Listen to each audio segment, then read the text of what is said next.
کہتے ہیں اللہ اکبر سے لے کے السلام علیکم ورحمۃ اللہ تک یہ جملے صحیح ادا ہوں، سین شین صاد ضاد طا تا حا ہا صحیح ادا ہو۔ دوسری شرط نماز کے ضروری احکام سے واقف ہوں۔ آپ لوگ کتنے ٹریفک کے احکام یاد رکھیں گے اور کیسے یاد ہیں کہ کتنا ہی ٹریفک ہو، کتنی تھکن ہو، کچھ ہو، لیکن وہ جہاں پر جو کرنا ہے وہی کریں گے آپ۔ نماز کے احکام کی ٹریفک کے احکام سے بھی زیادہ اہمیت نہیں ہے کیا؟ اس نحوست کو کون مٹائے گا؟ اس بدبختی کو کون دور کرے گا؟ کتنے احکام ہیں نماز کے کہ اگر شک ہو جائے کہ 2 پڑھی ہے یا 3 پڑھی ہے 4 2 پڑھی ہے 4 تو کیا کریں؟ یہ احکام اتنے زیادہ اور اتنے مشکل ہیں کہ دوبارہ آپ کو سیکھنے کے لیے جنم لینا پڑے گا، نئی زندگی چاہیے۔ کیا غفلت ہے، کیا غفلت ہے، کیا بدبختی ہے۔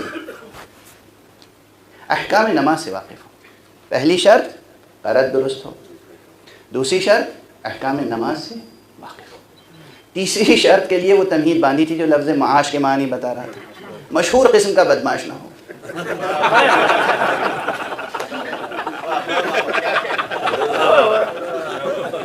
اس جملے کی توقع نہیں تھی نا؟ سنو قہقہ لگا لیا، اب رونا گھر بیٹھ کے سنو۔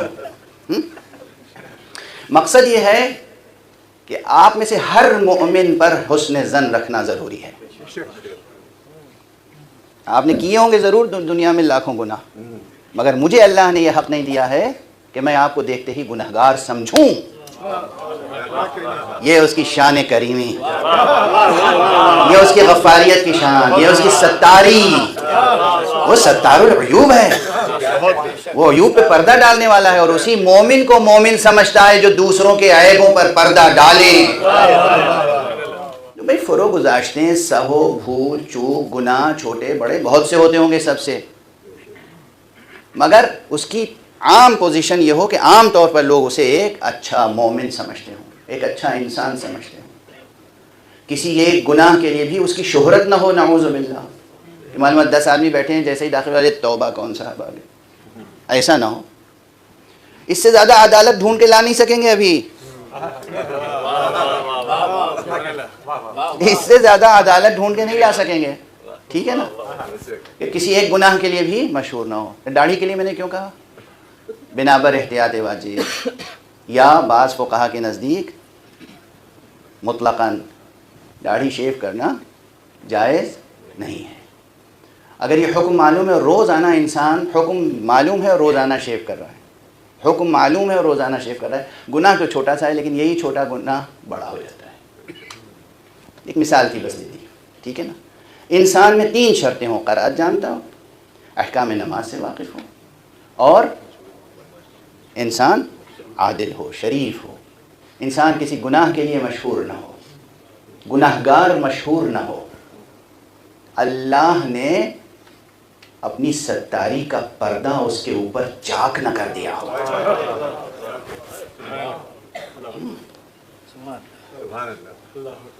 اب کون ہے اس اتنے بڑے مجمع میں اگر میری تقریر ضائع ہو جائے گی، اگر کم سے کم 10-12 جوان آج یہ نہ دل میں ٹھان لیں کہ ہم ایسے بنیں گے، کیا مشکل ہے؟ یہ قرأت کے احکام جو ہیں 1 ہفتے کے ہیں، بس کل 1 ہفتہ، 7 days۔